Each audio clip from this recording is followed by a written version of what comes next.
Segundo tema, el carácter, la disciplina de la mente, la educación de la sumisión. No se amolden al mundo actual, sino sean transformados mediante la renovación de su mente. Romanos 12:2. El cerebro humano tiene una capacidad asombrosa, no se pierde nada. Es capaz de dar y recibir hasta la información más imperceptible. Desde imaginarse un universo en el cual el tiempo se curva para crear la textura polifónica de una fuga de Bach, hasta transmitir y recibir mensajes de Dios mismo. Logra hazañas que ninguna computadora podrá lograr jamás. Pero el potencial de la mente humana alcanza su punto culminante en la viabilidad de poseer la mente de Cristo por medio del ministerio del Espíritu Santo.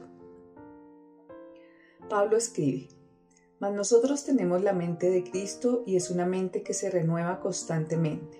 Véase 1 Corintios 2:16 y Romanos 12:2. Ninguna computadora podrá jamás pensar los pensamientos de Dios o conocer el corazón de Dios o llevar a cabo sus obras. Pero el cerebro humano, ese misterio que reside entre nuestras dos orejas, tiene esa capacidad. En realidad es para lo que fue creado el cerebro, para tener la mente de Cristo. Dado que el cerebro fue creado para este propósito, el gran escándalo de la iglesia actual es que haya tantos cristianos sin mente cristiana, cristianos que no piensan y que menos aún piensan de manera cristiana. Hay una historia sobre una anciana cuáquera que recibe una tarde un visitante. Luego de tomar el té, el caballero comienza a contarle cómo él memorizaba poesía mientras se afeitaba y que durante el desayuno él practicaba el portugués. Continúa así alardeando sobre el uso de su tiempo. La respuesta de la anciana fue simple pero profunda. ¿Y entonces cuándo piensa? En un libro llamado Recovering the Christian Mind, la recuperación de la mente cristiana, Harry Blamires señala que mientras que los cristianos pueden adorar y orar como cristianos, están sufriendo de anorexia religiosa, la pérdida del apetito por el crecimiento en Cristo.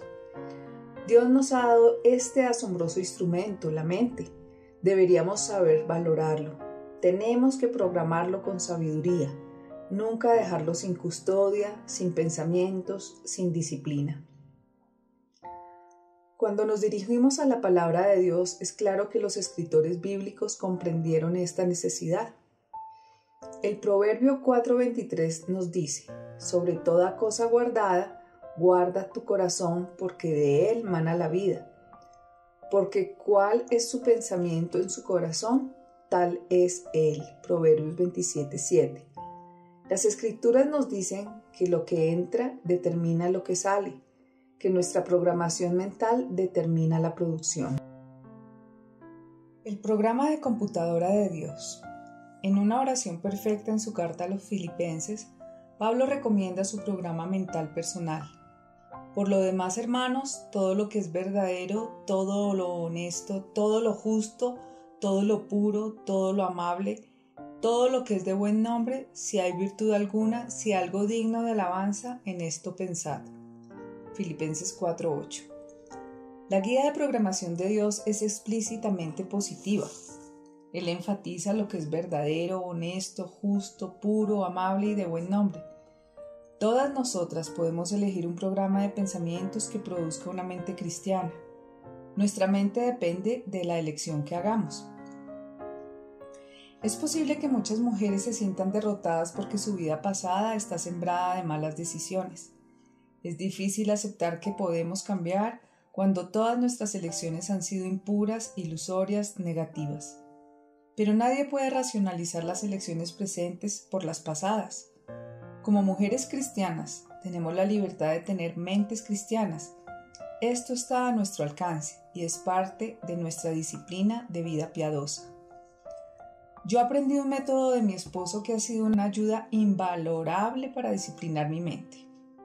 Hace años, durante un sermón un domingo a la mañana, él dijo que si una persona hace algo o, por ejemplo, lee un capítulo de la Biblia durante 26 días seguidos, está comprobado que ha desarrollado realmente una costumbre. Yo soy del tipo de persona que necesita sugerencias prácticas como esta. Me dio el estímulo para seguir adelante y no abandonar la lucha. Hoy lo logré. Ahora solo me faltan 25 días más. La guía de programación positiva de Pablo exige el rechazo de ideas negativas. Él podría haber escrito también lo siguiente: todo lo falso, todo lo deshonesto, todo lo injusto, todo lo impuro, todo lo perverso, todo lo que no es admirable, si hay maldad alguna, si hay algo digno de crítica, no pensad en eso. Pablo no era ingenuo, él conocía el lado sombrío de la experiencia humana, pero decidió que las ideas negativas no formarían parte de su programa mental. De manera que hagamos que esta verdad sea un fundamento para nuestra vida como mujeres piadosas. Una mente cristiana es imposible sin la disciplina de la negativa. Parte de tener una mente cristiana es decir que no a las influencias impías. El poder de la negativa. Cuando nuestros niños eran pequeños no teníamos una televisión. Cuando visitaban la casa de sus amigos donde se permitía la televisión, les enseñamos que se negaran respetuosamente a unirse a mirar los programas que estaban fuera de los límites de lo permitido. Cuando pienso en lo que estaba en la lista de programas prohibidos, me alarma pensar en cuánto se ha deteriorado la programación de televisión. Lo que nos ofendía entonces sería considerado como insípido hoy en día. Desearía poder decir que permanecimos tan virtuosos como lo éramos hace 25 años atrás, pero no lo somos. Cualquiera que piense que ha sido capaz de mantener su mente noble y pura en esta cultura sin una disciplina rigurosa, se está engañando a sí mismo.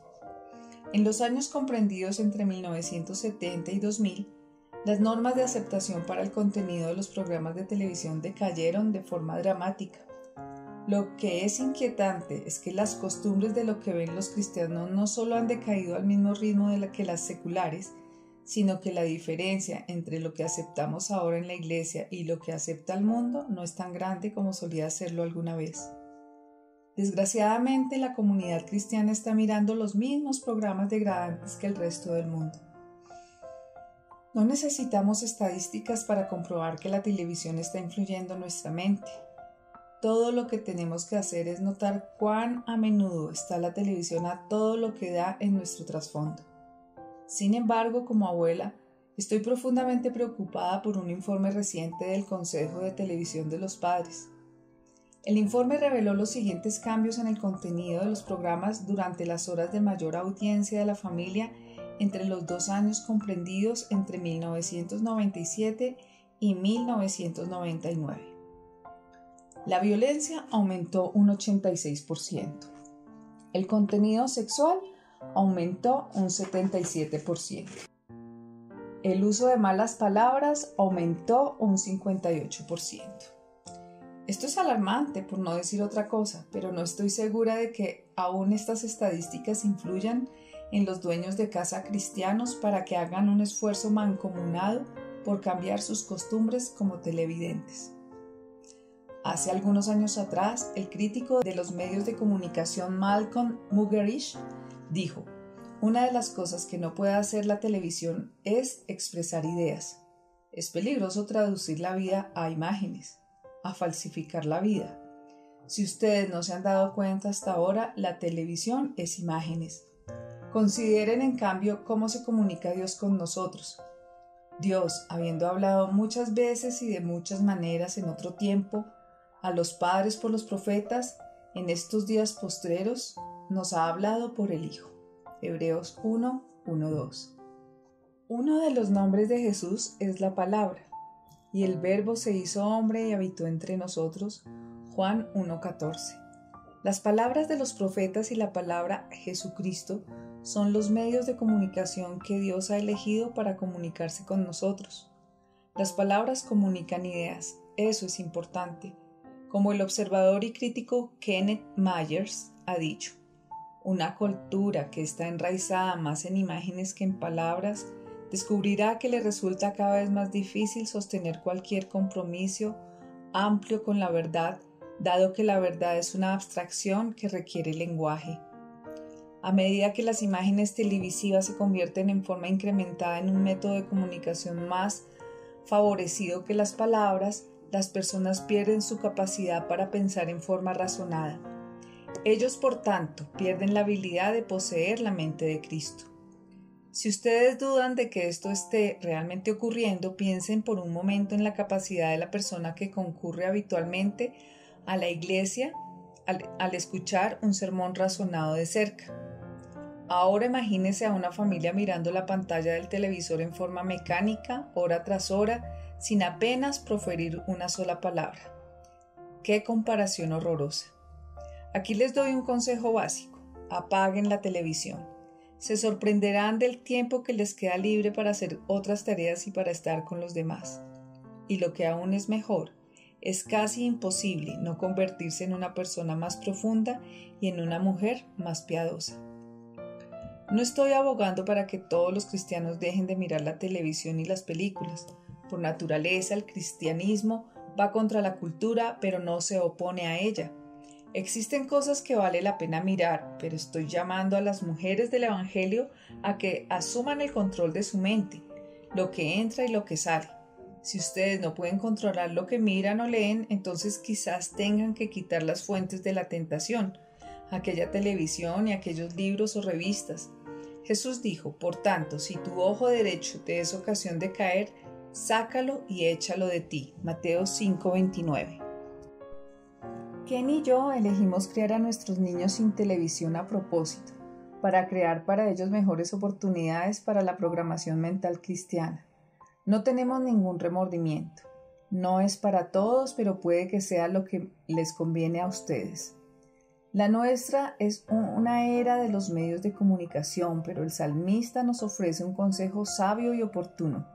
En la integridad de mi corazón andaré en medio de mi casa. No pondré delante de mis ojos cosa injusta.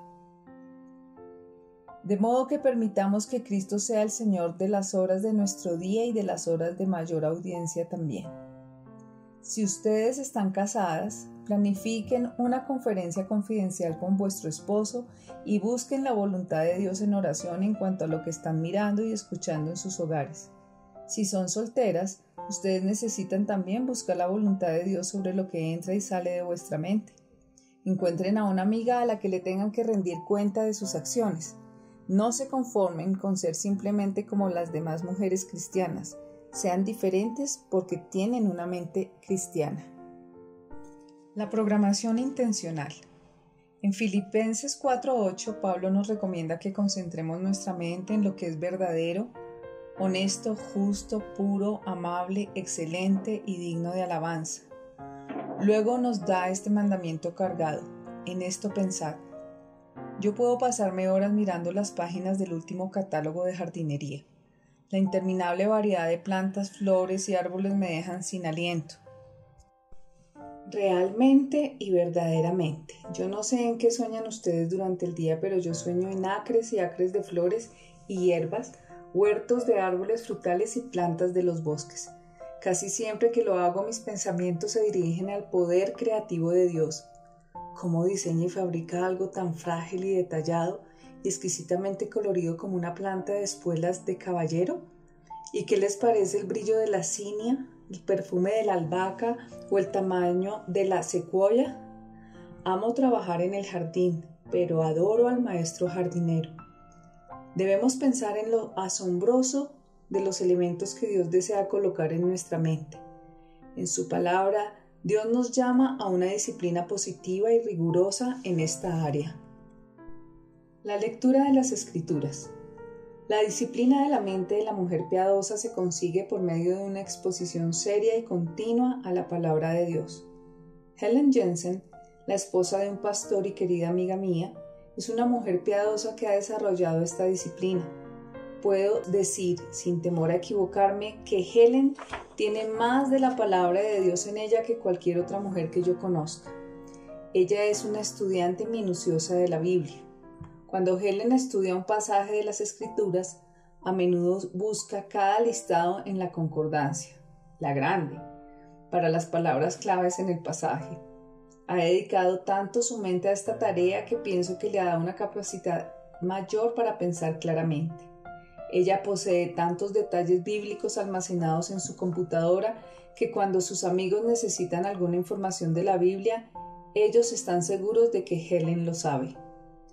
Los conocimientos de Helen no son simplemente conocimiento adquirido, es también conocimiento aplicado. Ella conoce a Dios y no existe para ella mayor deseo que hacer lo que Él se le antoje. Ella es hermosa, su vida expresa la experiencia del salmista.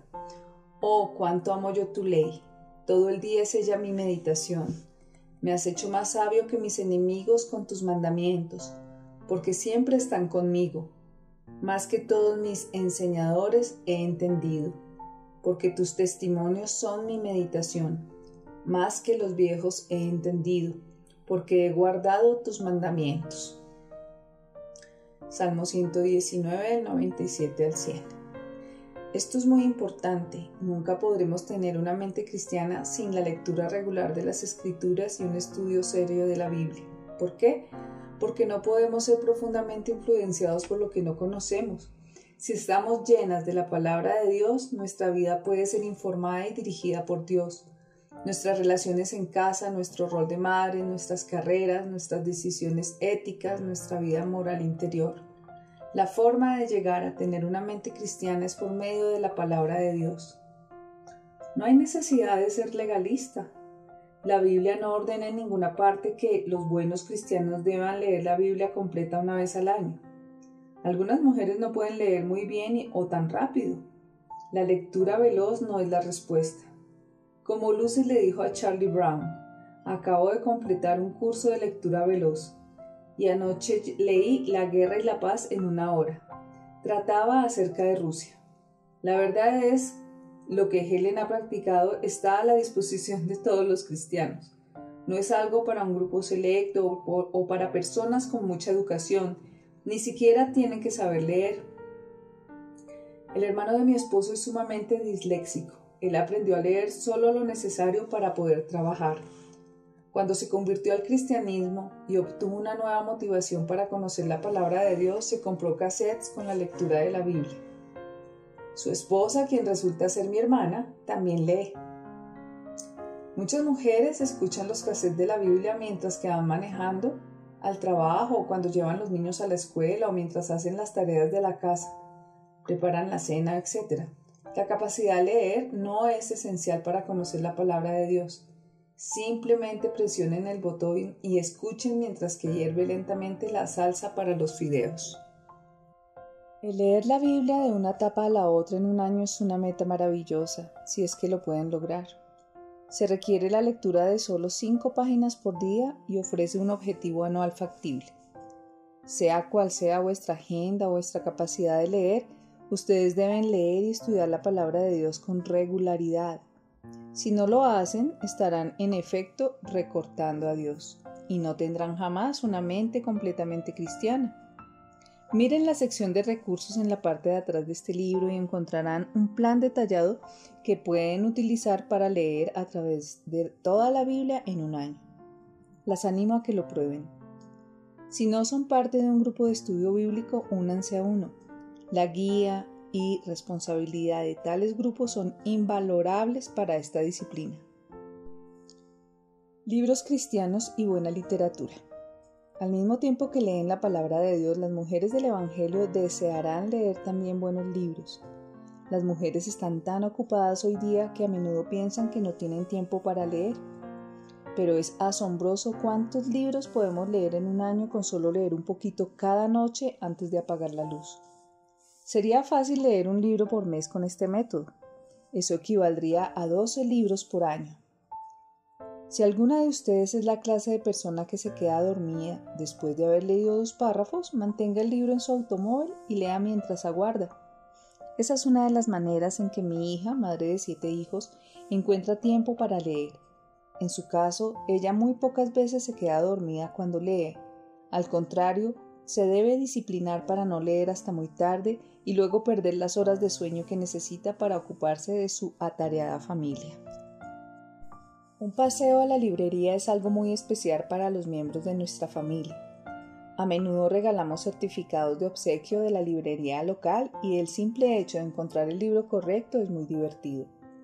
Este último año, las mujeres de mi familia leyeron libros sobre la organización del hogar, jardinería, crianza de los hijos y educación.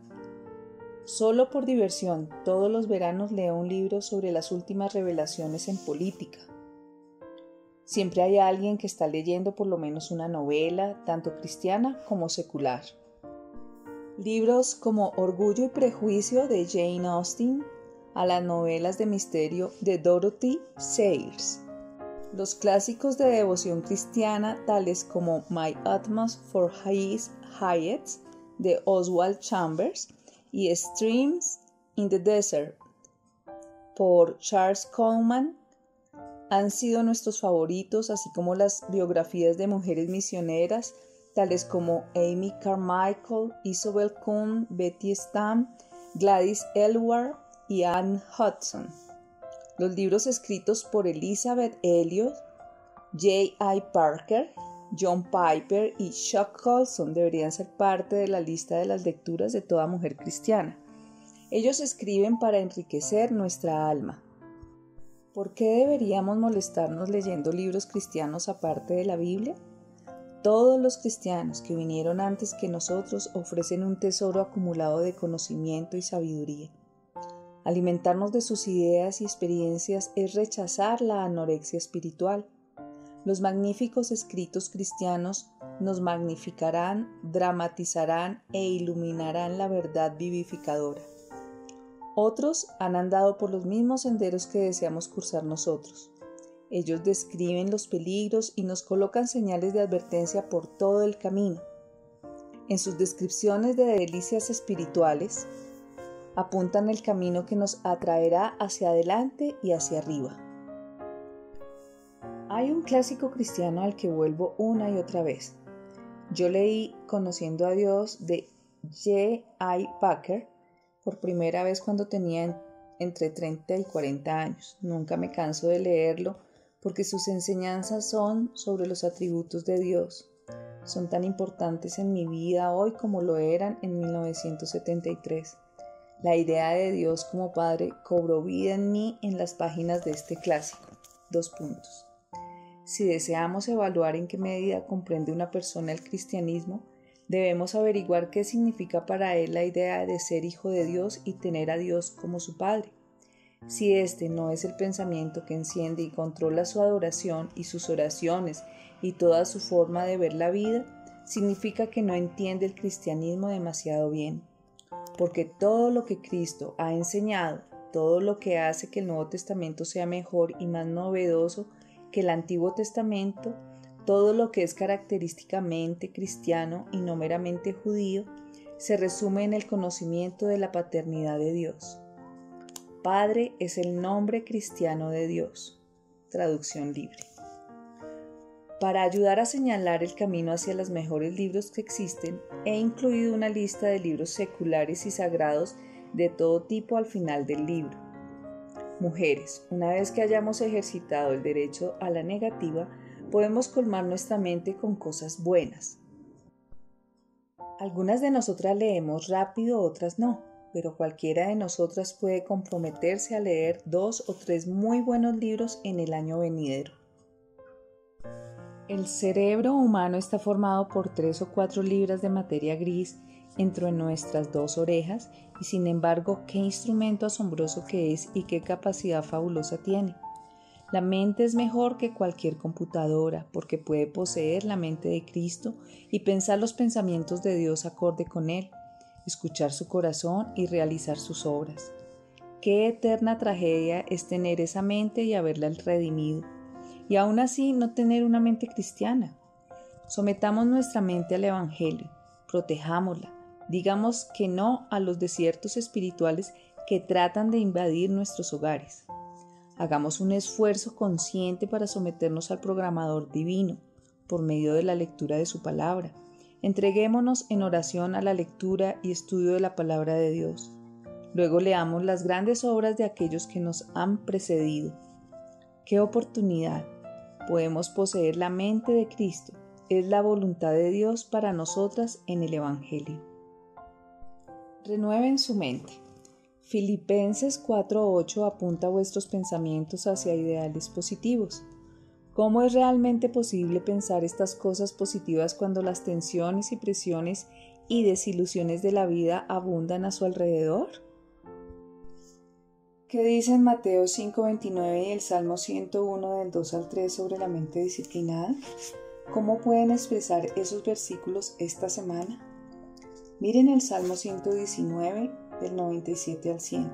¿Están haciendo lo que estos versículos recetan? ¿Por qué sí o por qué no?